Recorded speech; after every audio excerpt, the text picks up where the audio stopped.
ज्योतिष प्रेमियों का बहुत बहुत स्वागत और अभिनंदन आज के हमारे खास कार्यक्रम में। जुपिटर ट्रांजिट को लेकर हम लोग बात करेंगे, यानी देवगुरु राशि परिवर्तन पर। देखिए, जब गुरु मेहरबान होते हैं तो आपने सुना होगा चेला भी पहलवान हो जाता है। मैं इस बात को क्यों कह रहा हूं? क्योंकि कैसे आपकी राशि पर इसका प्रभाव रहने वाला है। देवगुरु की अमृतमयी दृष्टि आपके किन किन भावों पर पड़ेगा, क्या क्या संभावनाएं आपके लिए इस काल में हो सकती हैं, किन बातों को लेकर सजग और सावधान रहना होगा तथा किन बातों के लिए आपको अपने एफर्ट लगाने होंगे ताकि आपको वहां सफलता प्राप्त हो सके, डिटेल में चर्चा करेंगे। प्रत्येक राशि पर हम लोग चर्चा करेंगे। राशि ही नहीं, आप इस फलादेश को लग्न के अनुसार भी चेक कर सकते हैं तथा बोलते हुए नाम अथवा जन्म नाम राशि के आधार पर आप इसको देख सकते हैं। खास बात यह है कि हम जब राशिफल की बात कर रहे हैं ना, तो आपको एक बात यह भी साथ में ध्यान रखना है कि आपके कुंडली के अंदर देवगुरु की स्थिति क्या है। साथ ही इस बात को भी आपको ध्यान में रखना लाजमी हो जाता है कि आपकी दशा किस ग्रह की चल रही है। खासकर अगर हम इस ट्रांजिट को लेकर के बात करें, देवगुरु की राशि परिवर्तन पर हम अगर बात करें, तो देवगुरु दैत्य गुरु शुक्राचार्य की राशि वृषभ पर संचरण करेंगे।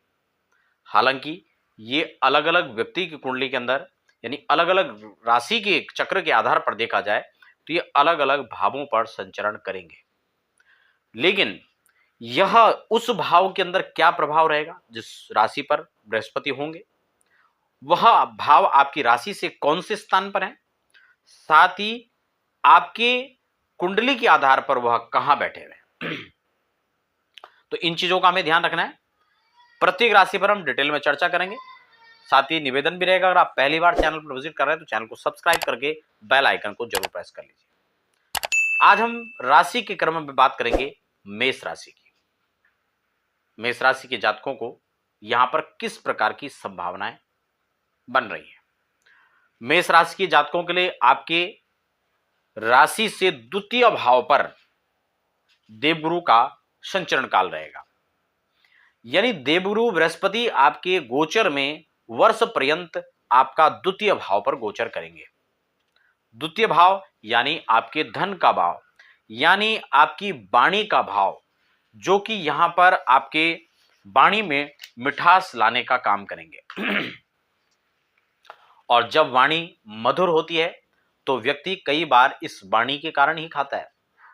आप अपना रोजगार कर रहे हैं, आप किसी के साथ में आप पार्टनर बनकर के काम कर रहे हैं, आप दाम्पत्य जीवन की बात करें, व्यवहारिक आपके घर गृहस्थी की बात करें, या फिर आप अपने ऑफिस में काम कर रहे हैं वहां पर हम बात करें, तो वाणी का बड़ा एक प्रभाव देखने को आता है।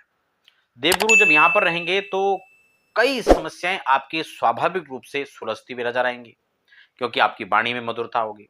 आप जो बोलेंगे परिष्कृत होकर के बोलेंगे, आप जो बोलेंगे वो अनुकूल होकर के बोलेंगे दूसरे के, तो सामने वाले को बहुत अच्छा लगेगा। खान पान की स्थितियों को देखा जाए तो यहां पर देवगुरु कहीं ना कहीं उसके लिए सात्विक खान पान, जब खान पान सात्विक रहेगा, अच्छा रहेगा, पौष्टिक रहेगा, तो स्वाभाविक है कि उसके स्वास्थ्य में वृद्धि होगी। तो ये जिन लोगों को खासकर दिक्कतें चल रही थी स्वास्थ्य संबंधित, या वाणी की कर्कशता के कारण कोई संबंधों में दरार आ गई थी, पारिवारिक स्थितियों में टामाटोल हो गया था, धन की स्थितियां कहीं प्रतिकूल बनती हुई नजर आ रही थी, तो उन सभी चीजों में यहां पर अच्छा लाभ मिलेगा। द्वितीय भाव को हम कहीं ना कहीं प्रारंभिक शिक्षा को लेकर के भी देखते हैं। जो आपके बच्चे हैं, जो छोटे बच्चे पढ़ रहे हैं, इन सब के लिए यह गोचर काल कहीं ना कहीं अनुकूल देखा जा सकता है। तो मेष राशि के लिए इसकी अमृतमयी दृष्टि जो कहां कहां पड़ेंगे उसको भी हम समझ लेते हैं। सबसे पहले षष्ठम भाव पर पड़ेगी, फिर अष्टम पर पड़ेगी, और फिर आपके दसम भाव पर पड़ेगी। ठीक है ना, क्योंकि देवगुरु की जो दृष्टि है वो पांचवी दृष्टि, उसके बाद सातवीं दृष्टि सभी ग्रहों को है, फिर नवम दृष्टि भी यहां पर है। तो यानी 6, 8 और दसम भाव के अंदर देवगुरु की अमृतमयी दृष्टि रहेगी। अब ये थोड़ा महत्वपूर्ण पहलू है, इसको थोड़ा समझ लीजिए, क्योंकि देवगुरु की कृपा जिस पर हो जाए, आप समझ रहे हैं, तो वह व्यक्ति कहीं ना कहीं ये, क्योंकि देवगुरु को धन का कारक, संतति का कारक, वाणिज्य व्यापार आदि का कारक, उन पर प्रभुत्व जो है देवगुरु का माना जाता है। तो जब छठे भाव के अंदर आएगा तो यहां पर उन लोगों को बहुत सफलता मिलने वाली है जो कहीं ना कहीं शत्रुजन्य बाधाओं से परेशान थे। या ये कह सकते हैं कि कहीं ना कहीं कोर्ट को आपका कचेरी मुकदमाबाजी ये सब चल रहा था, तो अमृतमयी दृष्टि गुरु की आपको यहां से बचा कर ले जाएगी। कहीं ना कहीं रोग रिपू ऋण को लेकर के अगर परेशान थे, तो ये वातावरण आपके लिए अनुकूल हो सकता है। जो आपकी समस्याएं थी, विपत्तियां थी, वो यहां पर टल सकता है। चोर भय आदि का जो भय बना हुआ था, कहीं ना कहीं अगर आप इस प्रकार के कहीं पे जॉब कर रहे हैं या इस प्रकार का कोई वातावरण आपके पास में है कि जहां पर ये संभावनाएं बनी रहती हैं, तो उससे आप निजात पा सकते हैं। उसमें आपको यहाँ पर अच्छी सफलताएं मिल सकती है। दूसरा खास बात मैं आपको यहां पर एक चीज और बता दूं कि सप्तम दृष्टि जब आपके अष्टम भाव पर पड़ेगी, तो आपको ये आठवां भाव जन्म कुंडली के अंदर, चाहे गोचर में हो चाहे जन्मांक चक्र के अंदर हो, ये बहुत महत्वपूर्ण भाव होता है। ये रिसर्च का भाव है। ये आपके पेट से नीचे जो हिस्सा है वहां पर अपना प्रभुत्व जमाता है। तो आपको इस बात का यहां पर ध्यान रखना है कि जब देवगुरु यहां पर दृष्टिपात करेंगे, तो स्वास्थ्य से संबंधित जुड़ी जो समस्याएं थी, उससे निजात पाने का काम आप जो है ये यहां पर गोचर करेगा।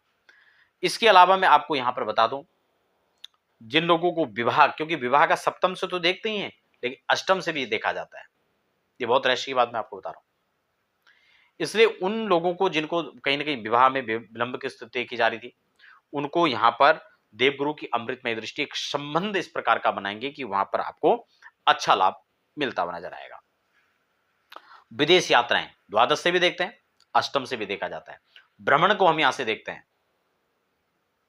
तो जो भी आपका भ्रमण का प्लान है, कहीं घूमने फिरने का है, विदेश यात्राएं हैं, विदेश जाने की कहीं ना कहीं आप लोग प्रयास उसके लिए कर रहे हैं, लेकिन संभावनाएं नहीं बन पा रही हैं, कहीं ना कहीं रुकावटें उसमें आ जा रही हैं, तो उन चीजों के लिए भी बहुत अच्छा समाधान है।